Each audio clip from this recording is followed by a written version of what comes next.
Roman Reigns just made his 69th return and is leaving again. Look, I love Roman as much as the next guy, but Roman is like that dad who left but is also funny. I'm leaving you, Wes. Nah, I'm just kidding, I'm back. 5 months later, you see him in the driveway. Look, mommy, Daddy's back. And he just drives off. People, lately we have more Roman Reigns returns than matches. We'll also talk about the Karrion Kross controversy, Element angry with creative update on Gunther, and big PLE update. Welcome back to the channel. How are you guys doing today? Smash like, subscribe. Road to 500,000 subscribers. This is about to be a generational great one run. So before SummerSlam, we saw the return of Roman Reigns. At SummerSlam, he and Jay even won against the Heyman Sugar Boys. He returned like what? A couple of weeks ago? Well, on Raw, we did get him tagged by Heyman's Sugar Boys. Not surprisingly, Roman Reigns getting beat down and hit with so many tsunamis this week on Raw was a way to write him off television to go film Street Fighter per Wrestling Observer Radio. I have no idea how many Raw reviews I titled Roman Reigns is back.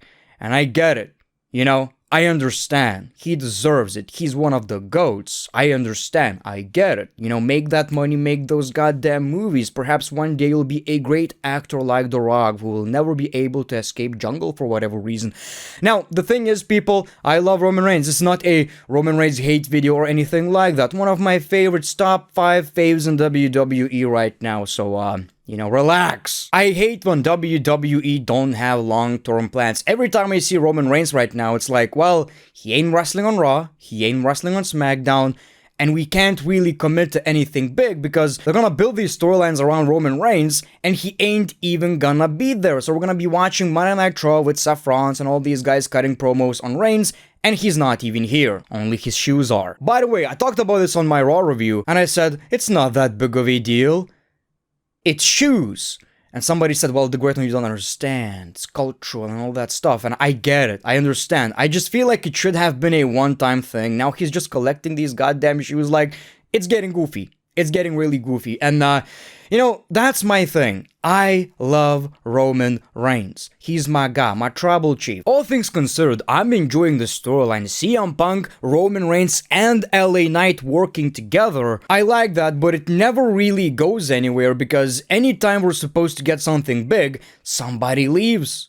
Mostly Roman Reigns. So, it's not confirmed yet, we have no idea. Maybe he's just leaving for a couple of weeks, which is not that big of a deal. But WWE are getting really comfortable with giving us just these big-ass moments, and we'll see where it goes. Again, my biggest problem is, so is he back or not? Every time he comes back, it's like, well, for how long? A week? 2 weeks?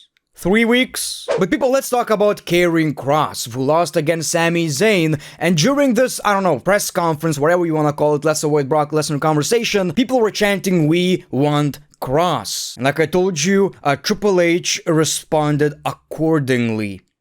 Accordingly, he said, "You want Brock, you got him. You got Brock Lesnar. He's back. You want Brock? You got him." That's not what people were chanting for. They were chanting for Kross. Now, that's possibly just Triple H's hearing, you know? I don't blame the guy. Whatever. He's still thinking about Brock. Everybody's thinking about Brock. I think I watched it at low volume and I thought they're chanting "We want Brock." They want to see him during that press conference. Kross responded, "Unreal. They write the scripts, but the fans write the truth. Thank you, TikTok." I always feel like the talent should be able to say shit like this and you call out the WWE, but I'm also very worried. Like, come on, dude.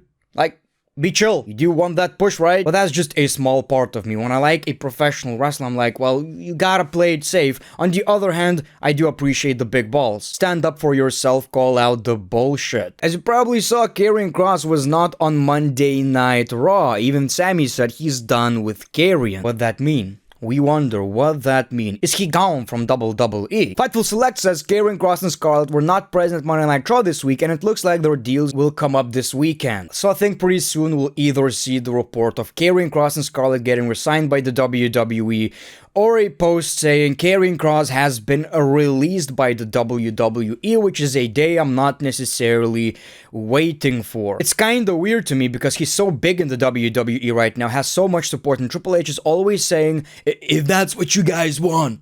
You want Brock? You got him. LA Knight. LA Knight. You want Brock to fight? You got it. The whole message WWE are trying to tell you lately, it's about the fans. It's about the WWE universe, which is a term I hate. I'm not a part of some fucking universe. Come on. It seems like he's one of these talent who already should be signed with the WWE. Now, we don't know any information, maybe that's exactly the case, but from what it seems like, it's not a finished deal. I also find it super surprising because Karrion Kross is Triple H's guy. Triple H brought him back, one of the first people he actually brought back to the WWE when he took over. Maybe there's a bigger plan, I have no idea, but his loss to Sami Zayn basically said, well, all these heel turns he was, puppeting and shit, none of it really matters anymore because it didn't work out with Sami Zayn, so the spell is broken. It doesn't mean anything anymore.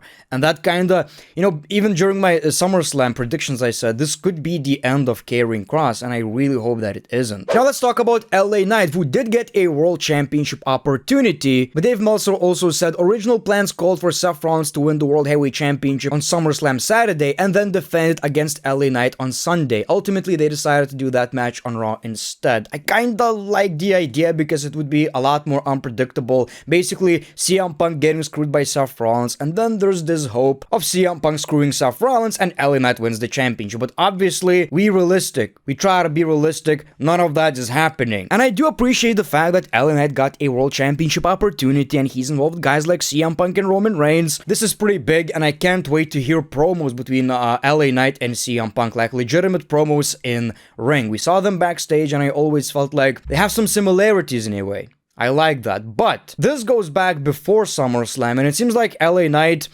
he gets it. He gets that he should be in a bigger position in the WWE. Fan tagged WWE and Triple H and said, put Knight in the main event scene or let him go be the main event talent he is elsewhere, and LA Knight liked this post. Now the great one, that's silly. Talking about who liked what, but this is a pretty strong statement. Make him a main eventer or let him go. And LA Knight said, yes, well, now I think he said yeah. Look people, you can't push everybody at the same time, but like I've said many times with guys like LA Knight, he's a total package. He's a decent wrestler, great promo, and for over 2 years now, he's still over with the crowd. There's no excuses. You gave championship to guys like Damian Priest who are the same age. You're still focusing on Rollins. You're giving all these opportunities. Gunther.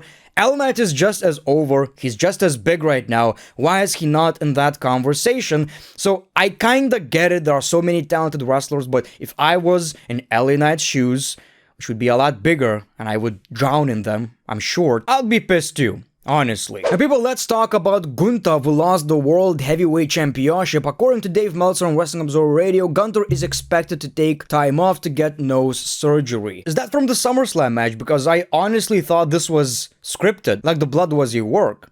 Was that it? Let me know in the comments below if you have any information. Now people, it's a weird situation with Gunther. He lost against Jey Uso, kinda lost some credibility, won the championship back, the credibility is back, and then he loses the championship very quickly.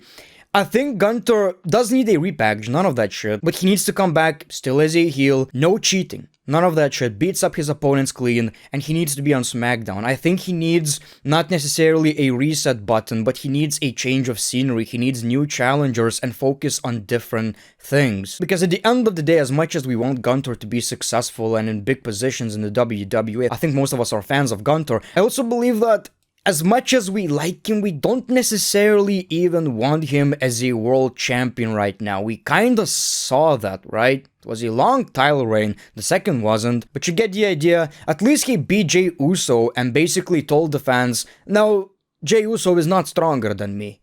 I was just having a bad day. Finally, Andrew Baidala claims WWE is already looking at running more two-night premium live events with Survivor Series 2026 and Royal Rumble 2027 at the top of the list. Money in the Bank might also be in the mix for this format, he says. So, it depends on the way you look at it. I honestly, as a content creator, I kinda like that. I get into that WWE mode and I'm so hyped. I make a review, watch it, and I personally thrive when you put so much content in front of me. At the same time, I know that you pick best matches of the two nights. Obviously, it's going to be a better event. I don't mind it though. People are then complaining, well, this person was not on the show and this person was not on the show. So it really depends on the way you look at it. I'm fine with it. You know, I'm honestly okay. Maybe it's a selfish way to look at it, I don't know. You know, that's my job, literally. But even though I'm aware that you can make a one great show instead of two, I don't mind it that much. I really don't mind it. But people, thank you so much for watching this video. Let me know your thoughts in the comments below. As always, the great one. Peace, love, and hugs. Bag of milk. Cigarettes. Were you lying?